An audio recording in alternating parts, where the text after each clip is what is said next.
Hoje nós vamos falar sobre epistemologia. Alguns já acompanharam, outros ouviram falar e também até acompanharam de longe, de alguma maneira. Então vou fazer um apanhado geral e também vou passar mais algumas coisas extras, né? Para termos uma certa perspectiva aí do que poderemos abordar futuramente.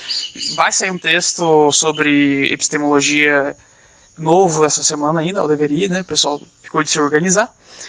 E, bom, então, o que é epistemologia? Epistemologia, na verdade, também é conhecido como teoria do conhecimento.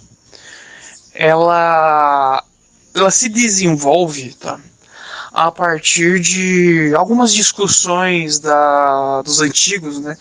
Principalmente ali a Caverna de Platão. A Caverna de Platão ele faz algumas contribuições que posteriormente vão ser entendidas por estudiosos, né, dos antigos e que vão trazer certas ideias, digamos assim, para a mesa, né, para aquilo que a gente tem hoje.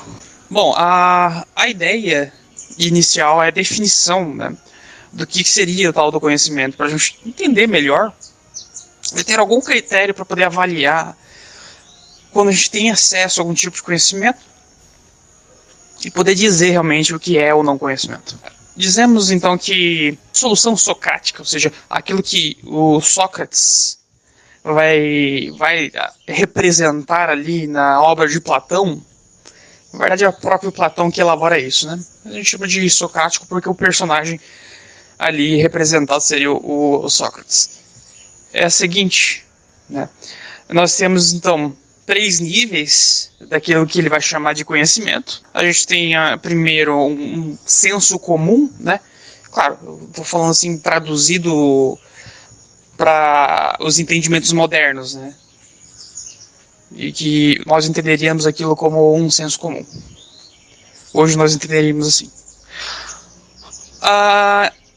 E depois daria um senso de crença, né? Esse senso de crença já seria algo muito mais concreto na visão ali do Platão. E você teria uma certa aproximação da verdade, né?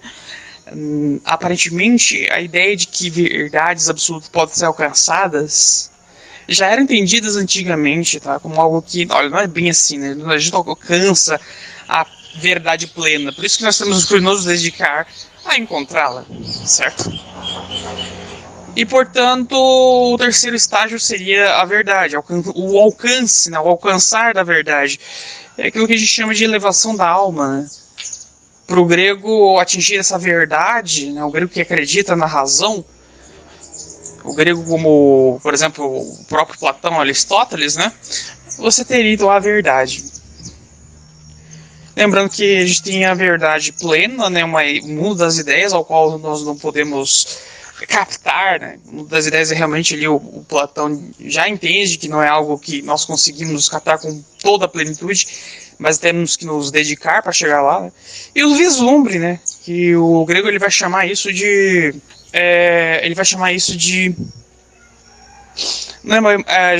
nós vamos entender como uma aproximação, tá? Uma aproximação eficiente da verdade. Mas o próprio Aristóteles ele vai entender que é um estado contemplativo, ou seja, contemplar. E que contemplação é algo que é adquirido ao longo da maturidade. Eu vou concordar, tá, nessa parte com ele. Realmente a maturidade nos ajuda, mas aqui nesse caso ficou muito, muito vago, né? O que seria isso, né? A contemplação ela vem com a idade, com a experiência. Mas por quê? Porque a gente supõe que com o tempo vem o conhecimento, né? Conhecer as coisas, o conhecer. E não confunda o conhecer com a inteligência, são coisas diferentes. O conhecer é o nosso banco de dados, né? Tudo que nós conhecemos, todas as informações que adquirimos. E a epistemologia ele vai trazer para nós ferramentas de análise importantíssimas para a gente poder refinar esse nosso banco de dados, a fim de cumprir com aquilo, né? De cumprir com o tal dessa postura, né, como se fosse uma virtude mesmo, que o grego ele está mencionando, que seria aí a tal da contemplação. Mas são palavras muito vagas, se a gente pensar assim, em termos de precisão, né? Lembrando que filosofia é buscar essa precisão, é buscar um rigor. Então, há sim uma maneira mais plena, né? Em vez de você pensar nessas etapas, tentar englobar isso tudo como uma única lista de critérios, que vai ser a crença verdadeira justificada. O senso comum pode participar disso sem problemas, mas é só naquelas coisas nas quais nós fazemos na prática, que a repetição do dia a dia se mostra eficiente, certo? Então, eu sei, seria o início disso, né? Seria uma maneira de, olha, como que eu identifico o conhecimento? Basta que você inicie a frase com eu sei, né? Eu sei que, certo? Eu sei isso, eu sei aquilo. Então, é na parte do saber, ok? É na parte do saber, na parte por isso que a gente chama de conhecimento, ok? Eu conheço isso, certo? Eu consigo expor isso numa frase. Então, portanto, isso é um conhecimento e está sendo expresso de maneira propositiva. Então a gente chama de conhecimento proposicional, ou seja, aquele conhecimento que tem precisão suficiente para ser verbalizado. Ainda tem outros tipos de conhecimento? Teriam, mas são conhecimentos muito, vamos dizer assim, de difícil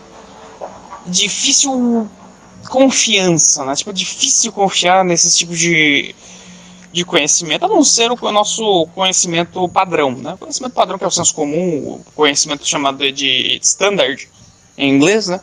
Ele seria esse conjunto de conhecimentos que adquirimos, né, no nosso dia a dia, sem muita sofisticação, porque esse conhecimento padrão ele é necessário para que a sociedade avance, né? Para que a sociedade ela permaneça com um mínimo de ordem.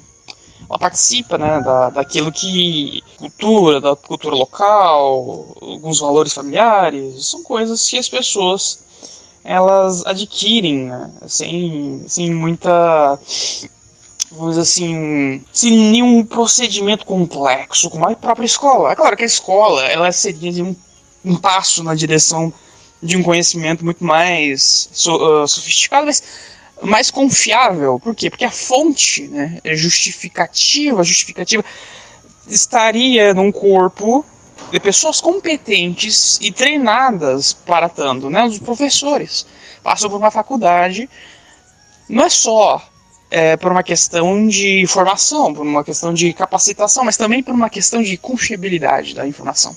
O procedimento que forma professores garante uma grande justificativa, que é todo o processo de formação, né? Então, assim, nossa fonte de informação é um professor, nesse caso, e a justificativa estaria no fato de que ele passou por um processo de formação que garante mínimo de qualidade.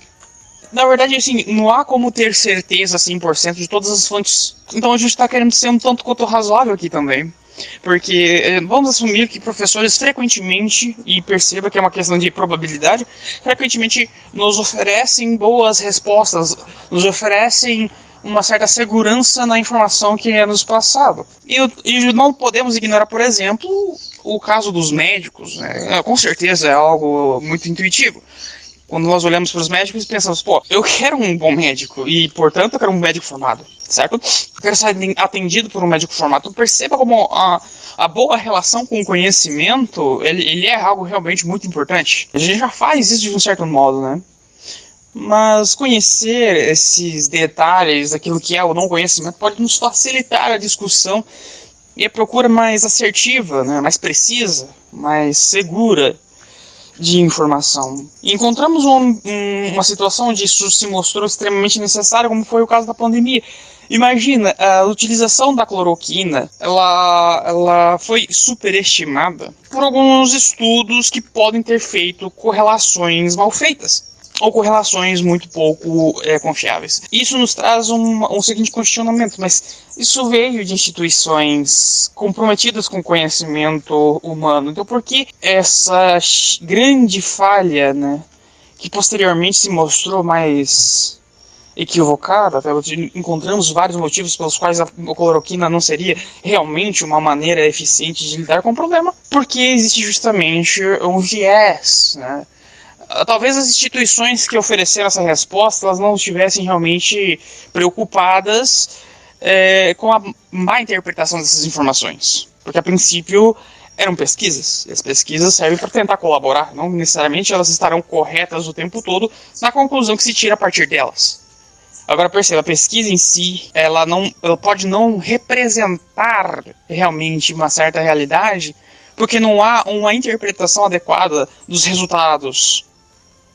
Então perceba como que o conhecimento, até para quem trabalha com isso, é um tanto quanto complicado. Não é tão simples assim quando você realmente se presta a ter uma grande atenção em saber a procedência da informação e se a informação ela é confiável ou se eu sequer interpretei isso de maneira adequada. Então como que eu consigo separar qual tipo de informação eu tenho que dar mais atenção, eu tenho que viver refletindo sobre todo o conhecimento que chega em mim? Vamos dizer simplesmente que, olha, tem uma boa proposta para resolver esse problema, de maneira mais aplicada mesmo, né? Se você quer pensar assim em termos de, olha, como que eu aplico esse rigor, onde eu tenho que aplicar esse rigor? Basta a proposta, né? Qual é a proposta daquela informação? Ela tem uma grande responsabilidade ou é algo mais corriqueiro? Vale a pena eu correr atrás de checar essa informação? Ou é algo que eventualmente eu possa usar, mas não é realmente uma grande prioridade? Tudo isso pode influenciar, tá? Na necessidade de correr atrás da informação ou não. Tudo depende da proposta, tudo depende da necessidade. Então não precisamos viver o tempo todo analisando meticulosamente todas as informações que chegam a nós. Isso depende, né? Depende muito do impacto que essa informação pode ou não ter na sua vida ou na vida das outras pessoas. Por isso que não devemos dar um de médico e ficar receitando chá, né? Isso também já deu ruim algumas vezes. No final das contas, a importância de ter uma boa relação com o conhecimento é algo muito simples. A boa relação com o conhecimento nos permite viver bem. Seja com o conhecimento mais cotidiano, o conhecimento standard, que participa do senso comum, seja pelo conhecimento acadêmico, seja qual for o conhecimento, tudo vai depender de um contexto para que seja necessário tomar ou não cuidado ao disseminar aquela informação. No caso da cloroquina, teve uma grande consequência. A consequência foi o risco de infarto, porque a cloroquina ela é perigosa se utilizada dessa maneira irresponsável, porque um dos efeitos colaterais é o risco de infarto, principalmente pessoas que já têm problemas de coração. E o resultado foi uma disparada nas taxas de infarto. E isso não pode ser negado, isso não dá para ignorar. Houve um aumento na taxa de infarto. Então dá para imaginar que a cloroquina ela pode ter sim sido responsável em alguma medida ali no aumento da taxa de infartos. Mas enfim, isso é epistemologia, né? É a teoria do conhecimento. E fica a sugestão de refletirmos sobre o que é uma verdade, né? O que é a crença verdadeira justificada. Na base, crença, acho que todo mundo entende, da concepção mais psicológica, vamos dizer assim. É o conceber, é o aceitar algo como verdadeiro. A crença verdadeira, né? Verdade. Então, conexão com o mundo. A verdade dentro da filosofia é algo que existe fora do ser, fora da criatura humana. A verdade ela se encontra lá fora. Ela não depende do que nós achamos. É algo que captamos no mundo. E o conhecimento propositivo, no final das contas, significa dizer, vocalizar, verbalizar algo que existe no mundo. E por fim a gente tem a justificada, né? Justificada é qual meio você obteve essa informação. Foi pelo meio de uma fonte de conhecimento, alguém que traz verdades com grande frequência? Ou seria só a experiência pessoal, os sentidos? Isso é uma grande questão, mas no final das contas a grande fonte de informação primária seriam nossos sentidos. Isso é o que a epistemologia hoje em dia ela conclui. Olha, a grande fonte primária de informação são os nossos sentidos. Sem os sentidos não temos acesso a outras informações, certo? Não podemos aprender com outras pessoas, não podemos viver e observar a nossa experiência para adquirir algum conhecimento. Posteriormente, a gente tem a justificação, que vai ser realmente essas fontes externas, certo? Então, se os meus sentidos são o meio pelo qual eu adquiro, logo a justificativa fica por conta dos meios que eu acessei posteriormente, posterior aos sentidos. E assim a gente tem uma definição aí legal do que seria esse tal do conhecimento. Na parte da verdade, para a gente encerrar hoje, a parte da verdade ela vai estar conectada com esse mundo fora de nós, ao tentarmos nos aproximar dessa verdade e verbalizar isso. Então, a verdade, por isso que eu falei que a verdade não é absoluta, né? Nem a ciência fala que ela adquire ou postula verdades absolutas. Tudo é uma aproximação. A filosofia podemos dizer que é um meio sofisticado e eficiente de adquirir informações, de adquirir conhecimento, ou de, necessariamente, né, verbalizá-lo de maneira adequada. Isso aí não tem como negar que a filosofia é a maneira mais adequada de verbalizar certas ideias. E por fim, nós temos a ciência como um método comunitário, né? Há uma grande comunidade esforçada e dedicada e capacitada para desenvolvimento de conhecimento. Porque eu digo desenvolvimento porque é algo um tanto quanto sofisticado. É um procedimento complexo. E lá eles desenvolvem de alguma maneira conhecimento. Postulam conhecimento, enfim. Ali com certeza é uma fonte um tanto quanto confiável. Depois a gente teria alguns desafios, né? E isso vai ficar para outro dia. Um dos desafios que já existe um texto, quem quiser procurar, quem quiser dar uma olhada, é o texto Crise da Ciência. Valeu, pessoal.